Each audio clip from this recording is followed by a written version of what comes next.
Yo, what's up kakamay? So, magandang araw sa inyo lahat dyan. At yun, mag-almusal muna tayo. So, meron akong almusal dito, itlog. May konting may natira pa kasing hotdog dun sa rep. Ako na, in-scramble, tsaka sinama ko na rin mga kamay. Siyempre, may ketchup yan. Tsaka, kape. Sarap.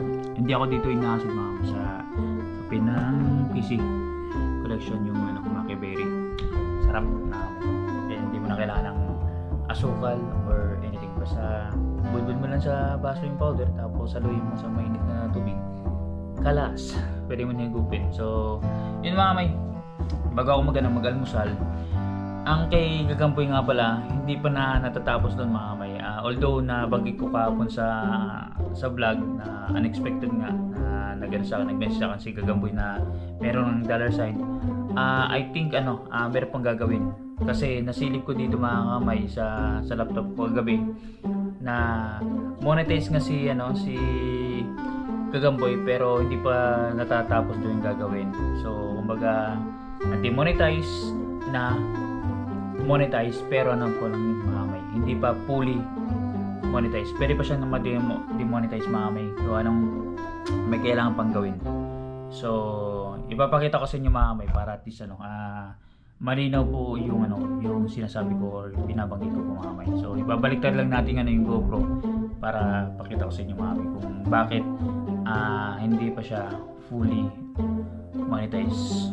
So pwede na siya makapag-vlog, pero yun nga, inaantabayan natin na hindi ulit siya ma-demonetize. So may gagawin pa.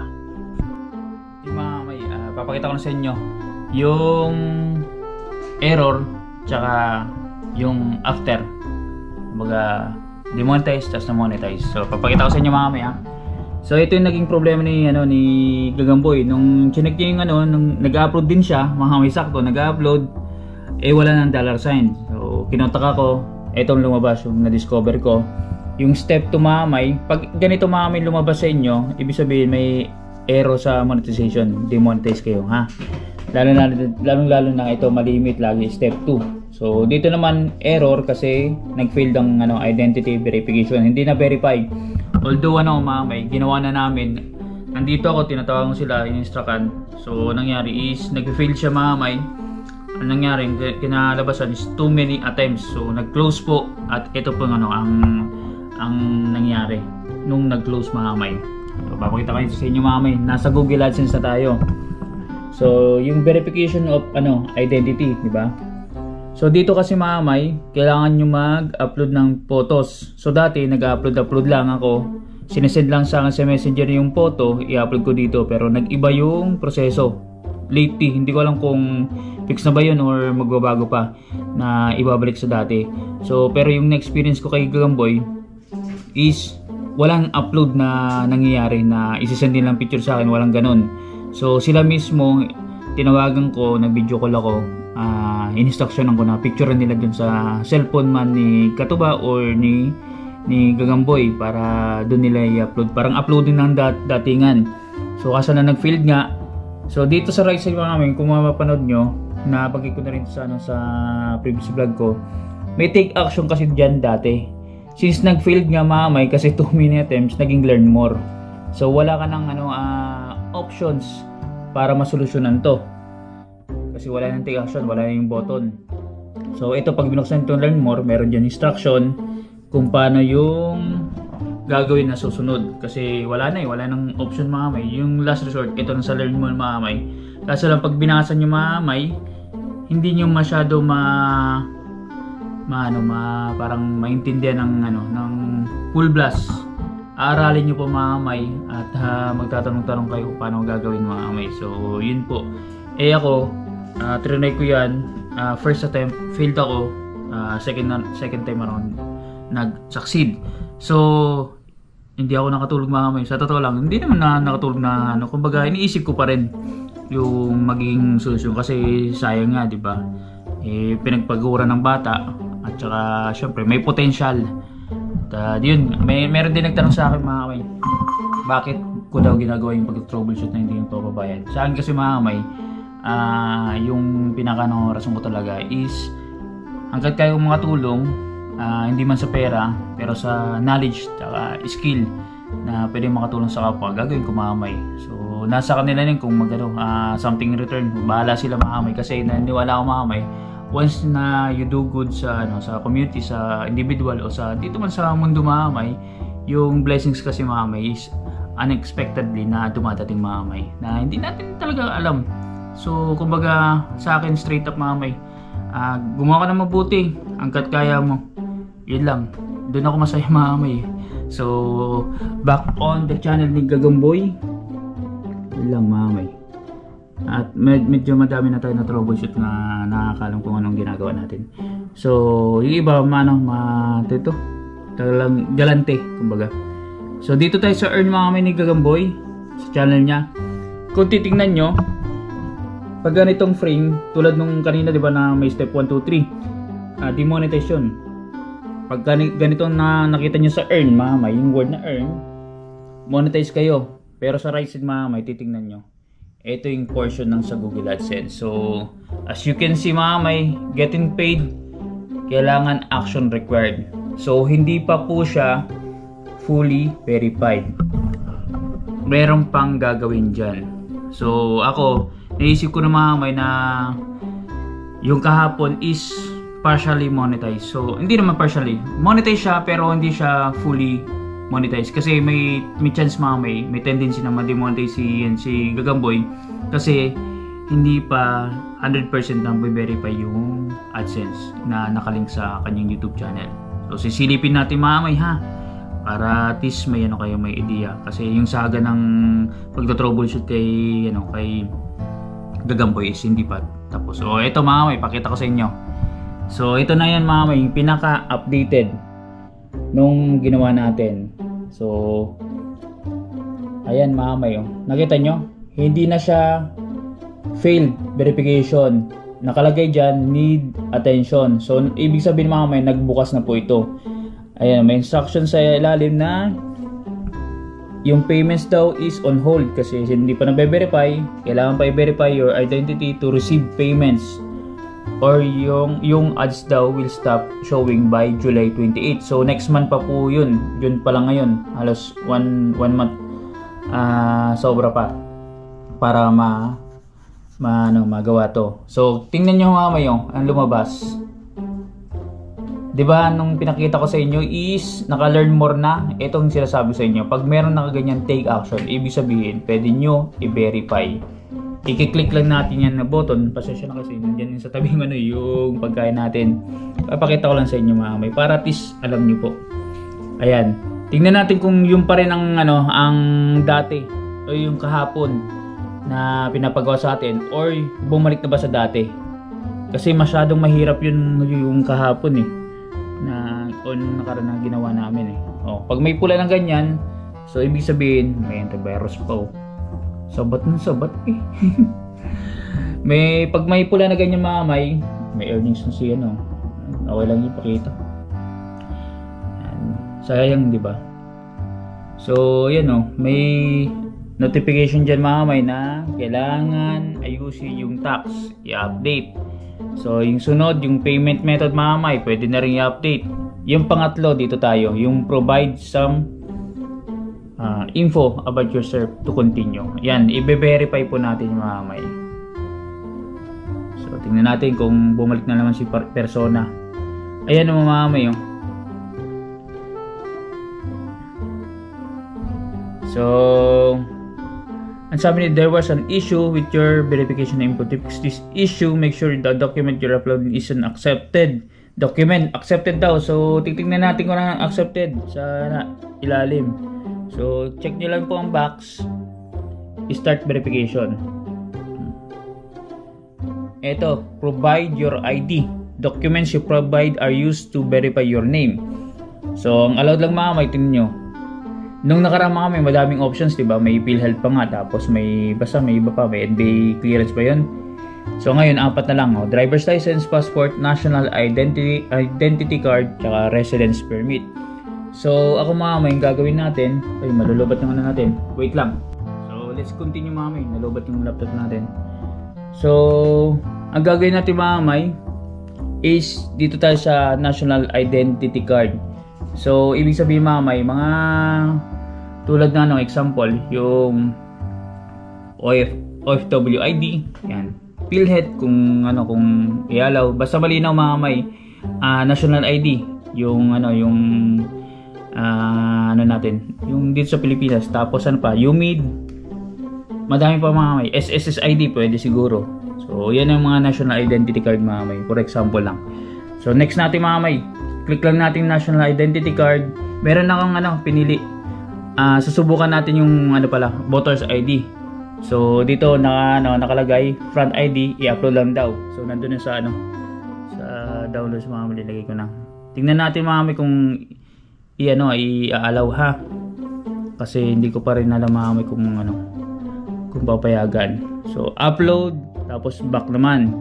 So, ngayon mga kamay, itong ID na ina-upload nyo, make sure yung details doon is parehas po doon sa nakalagay dito na info sa Google AdSense. So, bago nyo i-upload to, i-check nyo muna mga kamay kung align or parehas talaga, walang difference. So, yung address tsaka yung pangalan ng tao. Tingnan natin, sana makalusot mga kamay. Pag nag-fail to, at least alam ninyo na nag-fail talaga pag hindi alam. So, hopefully mga kamay, makalusot. So, yan lalabas yung yung details ng barangay, address ba. Sana makalusot mga kamay kasi hindi lang to ang gagawin natin sa susunod marami pa. Yan mga kamay pag nagganyan, your verification is review, hayaan nyo lang po kasi nakalagay your details in review. Yan, diba? So, i-done nyo lang po mga kamay. So, wait lang tayo. Baka mamaya, bukas o mga susunod na araw kasi walang timeline yun mga kamay kung kailan ma-approve. Pwede siyang ma-approve pero pwedeng ma-disapprove kasi depende sa nag-check. Ganun po siya mga kamay kaselan. Dati kasi mga kamay, pag once na nagbe-verify ako kasi medyo matagal tayo dito nagta-troubleshoot sa Google AdSense kasi ito yung tatandaan nyo mga kamay, ito ang pinaka-bulsa ng YT. So dito tinatapon yung earnings mga kamay. Yung kinikita niyo sa YouTube dito na tinatapon. Kasi pag walang ganito, kahit nandun sa YT Studio niyo sa YouTube niyo yung earnings, hindi naman ninyo yun makukuha. Hindi, hanggang tingin lang kayo. Hanggat hindi siya natatransfer sa Google AdSense at nalalagyan niyo na or natatransfer sa Google AdSense na verified at hindi niyo nilalagyan ng bank account, hanggang tingin lang kayo. Kasi hindi naman siya pumapasok sa bangko pag once na hindi nyo na-set up at na-verify yung Google AdSense. Ganun po siya. Kailangan ng Google AdSense sa YT. So, yun mga kamay. Check lang natin, i-refresh ko lang mga kamay kung ano bang sitwasyon. Wait lang mga kamay. So, ito. Ang note dyan, identity verification. Kanina ni-station may take action, wala na po. So ito nang pumalit, we're checking your information which may take a few days. So ang few days mga kamay, pwedeng mamaya, bukas, sunod na araw, next week, walang siya. Kumbaga naka-open line mga kamay. Pwedeng next month, ganun mga kamay. So kasi may experience ako mga kamay na nag-troubleshoot, inabot ng may isang buwan bago siya na-verify. May ganun mga kamay, may mga senaryo. So pati na rin sa monetization pag-apply. So mayroong ganun. Kaya hindi pa natatapos ang issue or problema ni Gagamboy. So pagkatapos ito, pag na-verify, meron pa tayong gagawin. Google AdSense PIN, yung setting ng tax information, tsaka yung bank payment method, badali na yun. Bibitawan ko lang to mga kamay, at sinabi ko kahapon, bibitawan ko lang to kay Gagamboy pag once na yung nakita yung sahod is nag-transfer na po sa bank account, na credit na po, nakita ni Gagamboy na talagang sumahod na siya, bibitawan ko na yung account niya. Ibig sabihin, goods na po yun kasi lumusot na sa bank account So ganun pong ginagawa ko para ginagawa kasi mga kamay, isang pasada. Kaya yung ibang nagpapa-troubleshoot sa akin, ang ginagawa mga kamay, papa-troubleshoot, ang gagawin, ilalog out ako mamay kasi pwede ako i-log out. Pwede ko naman i-log in pero hindi ko na ginagawa mamay. So para at least ibig sabihin nun mamay na goods na sila. Tapos ngayon pagbabalik minsan kung nasa ibang bansa hindi kami nagkakatugma. Tapos sinasabihan ko naman mamay na wag mo nang log out. Pag ginaganon kasi tas in-log out ay minsan pag nagbabalik sa akin, may problema pa. Sinabi ko sa inyo na wag i-log out kasi meron pang gagawin dyan. Minsan hindi ko na minsan kinikita kasi meron pang iba kasi na nakalinya kaysa sa kanila. So sila na neglect muna kasi may nakauna na na i-troubleshoot. So kumbaga pero binabalikan ko yung mamay just to realize mamay na may instruction na ako na binigay. So hindi nila susunod. So kumbaga nasa sila least priority. Kasi may may tinetroubleshoot pa tayo na iba. So ganun lang mamay para update lang tsaka sa mga nagpapasok na sa pag-YT at para may info kayo na pag na-reach nyo na yung requirements hindi pa natatapos doon. Marami pa kayong gagawin. Dapat ito lagi kong sinasabi mamay sa mga content creators, dapat alam nyo po ito. Kasi pag walang nagto-troubleshoot, paano na? Kung walang nagto-troubleshoot tulad ko, paano na? Kung kayo lang magto-troubleshoot. So dapat magkaroon kayo ng basic knowledge sa pagto-troubleshoot kasi lalo na pag yung pag months na nagkaroon ng problema, at least mapupuntahan nyo kaagad. Paano kung hindi available yung yung tao ng troubleshoot at urgent yung matter dun sa YT nyo o sa Google AdSense, hindi kayo marunong. So mangangapa kayo, mahirapan kayo. So right now kailangan nyo matutunan. Punta kayo sa YouTube, may mga tutorial dun. So yung iba nga lang hindi dinidisclose yung yung diskarte kasi syempre yung iba siguro nagano talaga source of living, nagpapabayad sa pag-troubleshoot. So aralin nyo na lang po mamay. Nandyan lang yan. Mahirap man pero kaya naman kasi ako mamay. Hindi man ako yung iba nga akala programmer ako or IT ako. Hindi po ako IT graduate or programmer. Kumbaga dinaan ko lang sa sa pagbabasa. Tapos kumbaga trial and error hanggang sa na discover ko ganyan. So naging ko siya asset kahit paano na makatulong sa iba. Asset sa sarili ko para makatulong sa iba. So ganun po mamay. Para at least aware din ako mamay sa mga mga nangyayari dito sa YT. Although hindi ako updated kasi excuse me po. Kasi yung kay Gagamboy bago yun sa paningin ko. Although mamay naka-experience ako before. Hindi ko na babanggitin. Nabagay ko yan sa vlog ko or sa live stream. Although before mamay, meron ako na experience na troubleshoot. Hindi ko na babanggitin yung YouTube channel kasi alam ko, kilala nyo. Merong facial verification. Isipin nyo mamay, kung ako magta-troubleshoot sa laptop, hindi pwede. Kasi hindi naman akong may-ari ng account So, kailangan mag-communicate dun sa tao. I-dissect mo. Ganun ako katsaga mamay. Instruction, punta ka dito, ganito ka. Wala sila nalis as in zero. Mo isa-isa mamay, tsatsagain mo. Punta ka dito, ganyan. Maproseso mamay. Tapos, tutok mo ang mukha mo ito, nasa frame, ganun. Pag nagsumala ka mamay, hindi ka mabe-verify. Meron ganun mamay scenario. Sa Google AdSense yun mamay para sa kalaban nyo lang. Baka may ganun na instruction, mahirapan kayo. Wala, hindi nyo mabe-verify. Paano kung ang laki ng sasahurin nyo? Ang mangyayari sa inyo, kasi hindi nyo alam kung paano gawin mamay. So, ganun siya mamay. May mga bago dyan na nagpa-pop sa Google AdSense na out of nowhere na akala nyo ganito ang verification mag-iiba. So may mga ganun na scenario mamay. So kailangan nyo i-anticipate yan. Tulad nung nangyari kay Gagamboy. Di ba? Ayan, update lang mamay. Yan lang. At meron din nag-request mamay na i-review yung revenue update ko mga team Galunggong kami. Kung magkano ba talagang revenue namin sa vlog. Pure vlog lang mamay. Kung sino bang medyo nagkakaroon ng revenue na maayos sa pure vlog. So abangan nyo mamay. Ilalabas natin yan. Medyo busy lang ngayon mamay.